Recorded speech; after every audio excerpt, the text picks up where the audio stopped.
Hello and welcome to presentation number 32. Today I want to talk a bit more about the Ten Commandments, but in a slightly different way again to what I have spoken about previously, but the principle is still the same. Okay, I want to look at the Ten Commandments today as a bit like a mirror. Okay, now when you get up in the morning after sleeping, obviously, or any time you've been sleeping and you get up, and as long as you've got more hair than what I have, right, you'll probably go to the mirror and seeing how messy your hair is. Now if your hair is all messy, or even if you've got a big pimple on your nose that needs to be squeezed or whatever, and just say you don't like the way your hair's all sticking up, or you don't like this big pimple on your nose, or whatever the case may be, do you get out of that bathroom and go find another mirror to look at, hoping it will show you something different? Or do you look in that mirror and say, oh, I need to brush my hair, or I need to squeeze that pimple off my nose, or whatever else the case might be? I think you know what I mean. The same is with the Ten Commandments. In John chapter 14 and verse 15, it says, Jesus says, if you love me, keep my commandments. Now the commandments are not going to get you to heaven. The commandments are there to point out the sin in your life. Now, I'm not going to go through the Ten Commandments, so you can go through them if you want. Again, if you a bit rusty on what they are, Old Testament book, Exodus chapter 20, you'll find them there, all 10 of them. So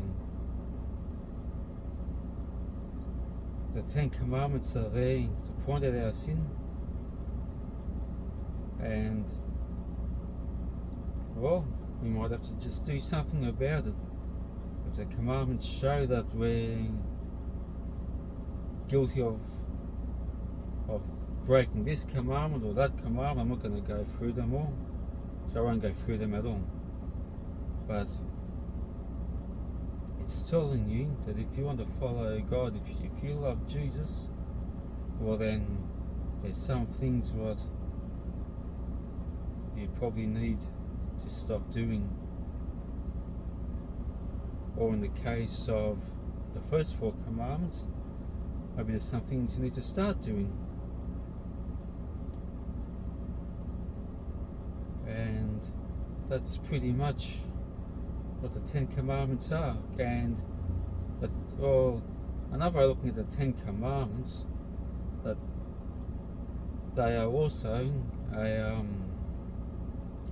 a perfect reflection of God's perfect loving character. Because when you look at the Ten Commandments, we can divide it into 2 groups.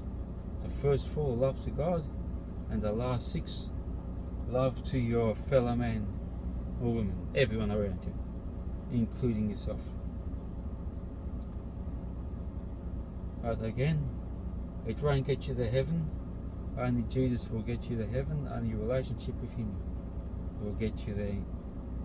As it says in the book of Ephesians, and chapter 2 and verse 8 and 9, it says, for by grace are ye saved through faith, and that not of yourself, it is a gift of God, not of works, lest any man should boast.